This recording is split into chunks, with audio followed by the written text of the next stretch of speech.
सर्वशक्तिमान भगवान विष्णु को नमन। आज हम एक बार फिर चाणक्य नीति के इस अथाह ज्ञान सागर में गोता लगा रहे हैं। ये वो सूत्र हैं जो सदियों से हमें रास्ता दिखाते आए हैं। और देखिए, ये ज्ञान सिर्फ महलों और सिंहासनों तक ही सीमित नहीं है। ये हर उस व्यक्ति के लिए है जो अपने काम, अपने व्यापार, अपने जीवन के चाहे छोटे हों या बड़े साम्राज्य को संभाल रहा है। आज का बाजार तो आप जानते ही हैं, किसी युद्ध क्षेत्र से कम नहीं है।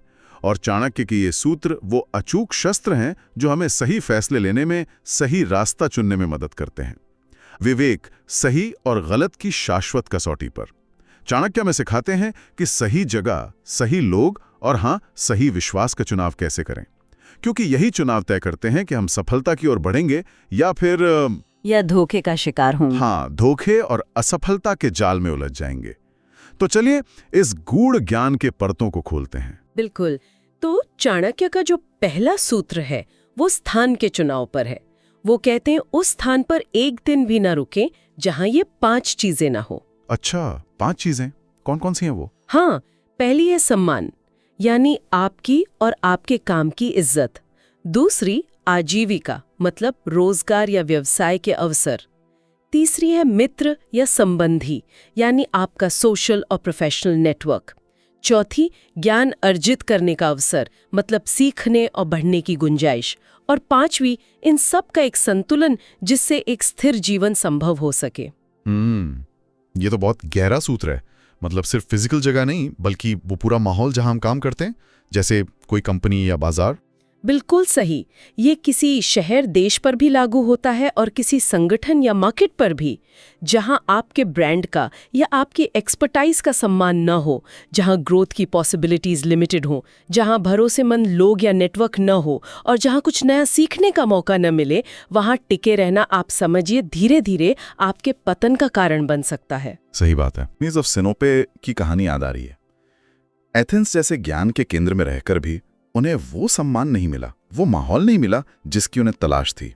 लोगों ने मजाक उड़ाया, कुत्ता तक कहा। हाँ, और उन्होंने उस प्रतिकूल माहौल में रहने के बजाय आत्मनिर्वासन चुना और अपने ही सिद्धांतों पर जिए।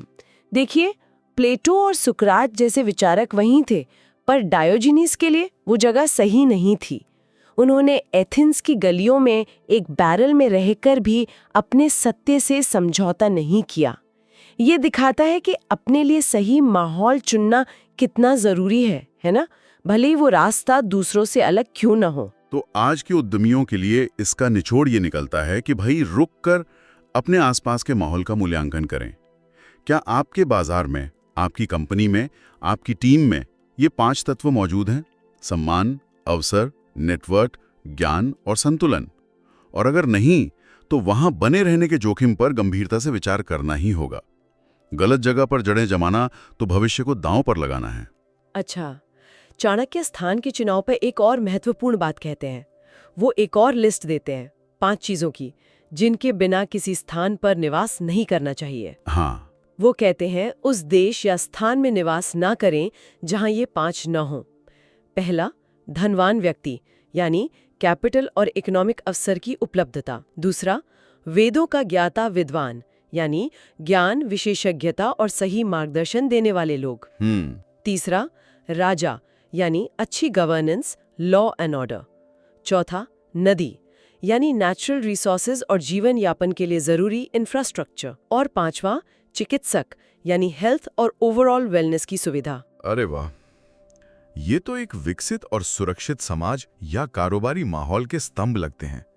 पूंजी, प्रतिभा, स्थिरता, संसाधन और कल्याण, इनमें से किसी एक की भी कमी हो तो पूरा ढांचा कमजोर पड़ सकता है। बिल्कुल, ये पांचों मिलकर एक ऐसा इकोसिस्टम बनाते हैं जहां व्यक्ति और व्यवसाय दोनों फल फूल सकें। धनवान मतलब इन्वेस्टमेंट और मार्केट का होना, विद्वान मतलब टैलेंट पूल और इनोवेशन, राजा मतलब पॉलिसी स्टेबिलिटी और सिक्योरिटी, सही, नदियां मतलब इंफ्रास्ट्रक्चर और रिसोर्स, और चिकित्सक मतलब वर्कफोर्स का और समाज का वेलबींग।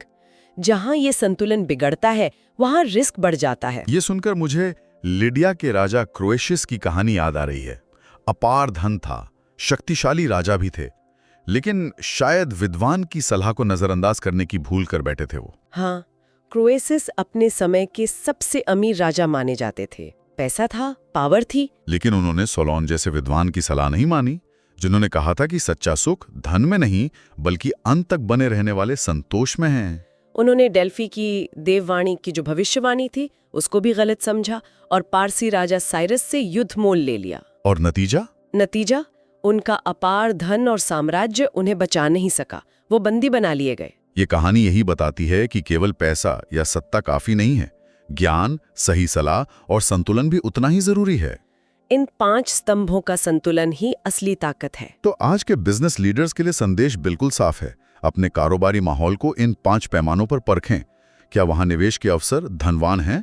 क्या कुशल लोग विद्वान मिलते हैं और क्या उनकी सुनी जाती है? क्या नियम कानून स्थिर राजा हैं? क्या बुनियादी ढांचा नदियां मजबूत है? और क्या कर्मचारियों और समुदाय का कल्याण चिकित्सक प्राथमिकता है? जहां ये तत्व कमजोर हैं वहां टिकना मुश्किल है और अनिश्चितता का खतरा ज्यादा है। की परीक्षा कर्तव्य पालन में होती है, भाई बंधुओं की दुख में, मित्र की विपत्ति में और पत्नी की धन नाश होने पर। यानी दबाव और संकट ही असली चरित्र को उजागर करते हैं। ये बात तो कारोबार में 100% लागू होती है। एकदम सही। कर्मचारियों की असली परीक्षा तब होती है जब कोई प्रोजेक्ट डेडलाइन पर हो या कंपनी मुश्किल दौर से गुजर रही हो। क्या वे जिम्मेदारी उठाते हैं या किनारे हो जाते हैं? और पार्टनर्स और इन्वेस्टर्स का असली रंग तो तब दिखता है जब बाजार गिरता है या कोई लीगल इशू आ जाता है। ये देखना वाकई दिलचस्प होता है कि कौन चट्टान की तरह खड़ा रहता है और कौन रेत की तरह बिखर जाता है। हाँ, दबाव में सारे मुखौटे उतर लेती हैं। ग्रीक मिथकों में भी राजा लायस और इडिपस की कहानी में वफादारी की कई परतें दिखती हैं। लायस के सेवक ने राजा के आदेश का पालन नहीं किया, बच्चे को मारने का आदेश था। यहाँ कर्तव्य पालन में परीक्षा हुई। बाद में जब थेब्स शहर पर प्लेग का संकट आया और इडिपस के जीवन का वो भयानक सच सामने आया, तो रिश्तेदारों और करीबियों की वफादारी की असली परीक्षा हुई। उस संकट की घड़ी में ज्यादातर रिश्ते कसौटी पर खरे नहीं उतरे। तो सबक ये है कि रिश्तों पर, चाहे वो कितने भी करीबी क्यों ना लगे, आंख मूंद कर भरोसा नहीं करना चाहिए। संकट का इंतजार करने के बजाय समय समय पर छोटी छोटी परिस्थितियों में उनकी परख करते रहना चाहिए। इसे एक तरह का ट्रस्ट ऑडिट कह सकते हैं ना? हाँ बिल्कुल, ट्रस्ट ऑडिट। ये आपको भविष्य के बड़े धोखों से बचा सकता है। इसी से जुड़ा अगला सूत्र है सच्चे मित्र की पहचान पर। चाणक्य बहुत स्पष्ट परिभाषा देते हैं इसकी। हाँ, वो कहते हैं सच्चा मित्र वही है जो बीमारी में, अकाल पड़ने पर यानी आर्थिक तंगी में, शत्रु के संकट में जब दुश्मन आप पर हावी हो, राज दरबार में यानी कानूनी या आधिकारिक मुश्किलों में, और शमशान में यानी जीवन के सबसे दुखद क्षणों में आपका साथ दे। जो इन कठिन परिस्थितियों में आपके साथ खड़ा रहे, वही असली मित्र है। ये तो दोस्ती की बहुत ऊंची कसौटी है। मतलब बहुत मुश्किल ऐसा मित्र मिलना। हाँ, है तो मुश्किल। और होमर की ओडिसी में ओडिसियस की यात्रा इसका एक बहुत मार्मिक उदाहरण है। ट्रॉय युद्ध से लौटते हुए ओडिसियस ने सालों तक भयानक कष्ट झेले। बीमारियां, भूखमरी, राक्षसों से लड़ाई, दरबारियों का षड्यंत्र, राजाओं की उपेक्षा, यहाँ तक कि मृत्यु लोक की यात्रा भी। कई साथी मारे गए, लेकिन कुछ वफादार, जैसे वो सुअर पालने वाला यूमेस, अंत तक निष्ठावान रहे। यहाँ तक कि उसका बूढ़ा कुत्ता आर्गोस, जो 20 साल बाद अपने मालिक को पहचान कर दम तोड़ देता है, वो भी सच्ची निष्ठा का प्रतीक बन गया। ऐसी निष्ठा दुर्लभ है और अमूल्य भी। तो बिजनेस के लिहाज से देखें तो हमें उन सहयोगियों, पार्टनरों, मेंटोर्स या टीम मेंबर्स को पहचानना और सहेजना चाहिए जो मुश्किल वक्त में, जब फंडिंग रुक जाए, मार्केट क्रैश हो जाए, कोई कानूनी मुसीबत आए या पर्सनल लाइफ में उथल पुथल हो, हमारा साथ न छोड़ें। यही लोग आपकी असली दौलत हैं। बिल्कुल। अब चाणक्य का एक और सूत्र मूल्यों और प्राथमिकताओं पर आता है। वो कहते हैं जो नाशवान यानी अस्थायी लाभ, क्षणिक सुख के लिए अविनाशी यानी स्थायी मूल्य, सिद्धांत, रिश्ते, साख को छोड़ देता है, उसके हाथ से अविनाशी तो जाता ही है और नाशवान भी निश्चित रूप से नष्ट हो जाता है। अरे, ये तो राजा मिडास वाली कहानी हो गई। सोने के स्पर्श के लालच में अपनी बेटी और भोजन को खो देना। क्या मिडास की गलती सिर्फ लालच थी या फिर दूरदृष्टि की कमी थी कि वो समझ ही नहीं पाया कि असली मूल्य क्या है? मुझे लगता है दोनों ही बातें थीं। लालच ने उसकी बुद्धि पर पर्दा डाल दिया था। उसने क्षणिक चमकते हुए लाभ के लिए जीवन के स्थायी मौलिक मूल्यों को त्याग दिया। अंत में न सोना काम आया, न रिश्ते बचे। ये अल्पकालिक लाभ के पीछे भागने के खतरों का मतलब एक सटीक उदाहरण है। सही बात है। आज के दौर में इसका मतलब साफ है कि अनैतिक शॉर्टकट या फौरी फायदे के लिए अपनी कंपनी की प्रतिष्ठा, ग्राहकों के भरोसे या अपने नैतिक सिद्धांतों से समझौता ना करें। हो सकता है थोड़े समय के लिए फायदा दिख जाए, लेकिन लंबे समय में ये आपकी नींव को ही खोखला कर देगा। सवाल ये है कि क्या आप टिकाऊ साम्राज्य बनाना चाहते हैं या फिर रेत का महल? चाणक्य ने विवाह और साझेदारी के चुनाव पर भी मार्गदर्शन दिया है। वो कहते हैं कि बुद्धिमान व्यक्ति को अच्छे कुल की साधारण कन्या से भी विवाह कर लेना चाहिए, लेकिन नीच कुल की अत्यंत रूपवती कन्या से भी नहीं, और विवाह बराबरी में ही करना चाहिए। हाँ, यहाँ कुल का अर्थ सिर्फ जाति या धन से नहीं है, बल्कि परिवार के संस्कार, उनके मूल्य और प्रतिष्ठा से है। रूपवती का मतलब बाहरी आकर्षण है और बराबरी का मतलब सिर्फ सामाजिक स्थिति नहीं, बल्कि बौद्धिक और मूल्यों की समानता से भी है। सार ये है कि साथी या साझेदार चुनते समय चरित्र, पृष्ठभूमि और मूल्यों को सतही आकर्षण या तात्कालिक लाभ से ऊपर रखना चाहिए। तो क्या ये व्यावसायिक साझेदारी पर भी उसी तरह लागू होता है? बिल्कुल। ऐसे पार्टनर्स चुनें जिनका ट्रैक रिकॉर्ड साफ हो, जिनकी नीयत अच्छी हो और जिनके बिजनेस वैल्यूज आपसे मेल खाते हों। केवल बाहरी चमक या शुरुआती मुनाफा देखकर साझेदारी करना खतरनाक हो सकता है। एथेंस के पेरिक्लीज और एस्पेसिया का उदाहरण देखिए। एस्पेसिया पारंपरिक मानकों पर शायद उच्च कुल की नहीं थीं, पर अत्यंत बुद्धिमान थीं। पेरिक्लीज ने समाज की परवाह किए बिना उनके गुणों को चुना। साझेदारी की नींव ईमानदारी, आपसी सम्मान और साझे मूल्यों पर टिकनी चाहिए। तो सबक ये है कि बिजनेस पार्टनर हो या जीवन साथी, चुनाव करते समय सतह के नीचे झांकना जरूरी है। चरित्र, साझा दृष्टिकोण और अनुकूलता लंबे समय में बाहरी चमक से कहीं ज्यादा मायने रखते हैं। अब चाणक्य कुछ ऐसे तत्वों की सूची देते हैं जिन पर पूरी तरह विश्वास करने से बचना चाहिए। वो चेतावनी देते हैं, कहते हैं 5 पर कभी भी आंख मूंद कर विश्वास न करें। नदियां, जिनकी प्रकृति अस्थिर और अप्रत्याशित होती है। शस्त्रधारी व्यक्ति, जिसके पास शक्ति है वो उसका दुरुपयोग कर सकता है। सींग या नाखून वाले पशु जो कभी भी हमला कर सकते हैं। स्त्रियां, प्राचीन संदर्भ में शायद भावनात्मक अस्थिरता या छिपे इरादों की ओर इशारा था, जिसे आज हमें व्यापक रूप से किसी भी व्यक्ति के अप्रत्याशित व्यवहार या छिपे एजेंडा के तौर पर देखना चाहिए। और राजकुल के लोग, यानी सत्ता से जुड़े लोग, जिनकी वफादारी स्वार्थ के हिसाब से बदल सकती है।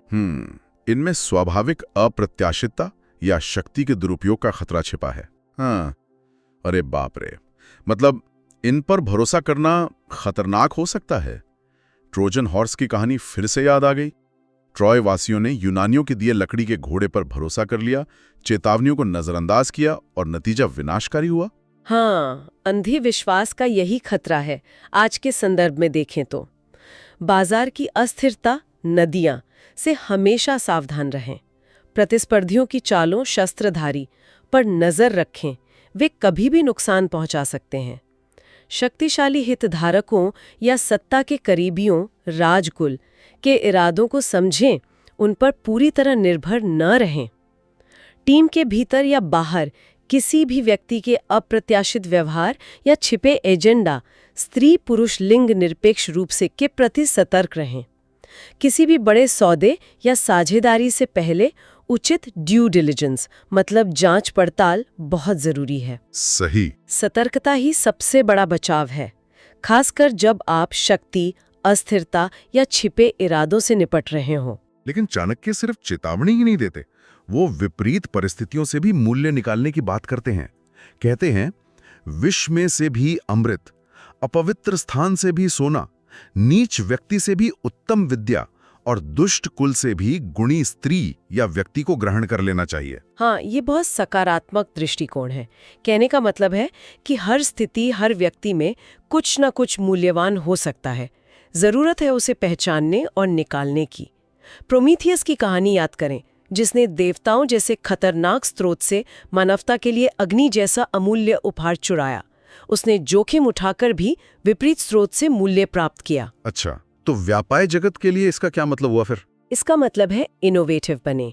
उन जगहों पर अवसर देखें जहां दूसरे केवल समस्याएं देखते हैं। अपनी असफलताओं या विष से सीखकर उन्हें सफलता का अमृत बनाएं। अव्यवस्थित या पिछड़े बाजारों या गंदगी में छिपा सोना तलाशें।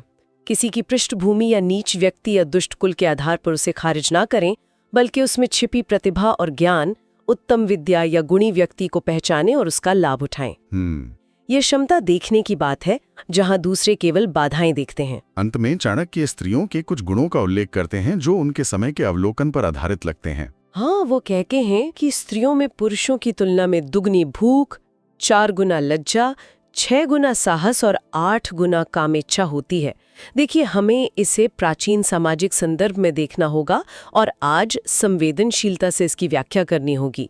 भूख शारीरिक या महत्वाकांक्षा हो सकती है, लज्जा गरिमा या सामाजिक संकोच, साहस चुनौतियों का सामना करने की शक्ति और कामेच्छा जीवन शक्ति या प्रेरणा मतलब ड्राइव। यहाँ साहस और प्रेरणा ड्राइव विशेष रूप से महत्वपूर्ण है। हाँ, ओडिसियस की पत्नी पेनोलोप का उदाहरण फिर से एकदम सटीक बैठता है यहाँ। 20 साल तक अकेले दरबारियों का सामना करना, बुद्धि और लगन से अपने घर को बचाए रखना, ये अपार साहस और दृढ़ इच्छा शक्ति यानी ड्राइव का ही प्रमाण है। बिल्कुल। और आज के लिए सबक यही है, और ये पुरुषों स्त्रियों सब पर लागू होता है, कि अपनी टीमों में विविध शक्तियों को पहचानें और उनका सम्मान करें। केवल पारंपरिक या सतही गुणों पर ध्यान न दें। सभी सदस्यों के साहस, दृढ़ संकल्प और आंतरिक प्रेरणा यानी ड्राइव का उपयोग करें।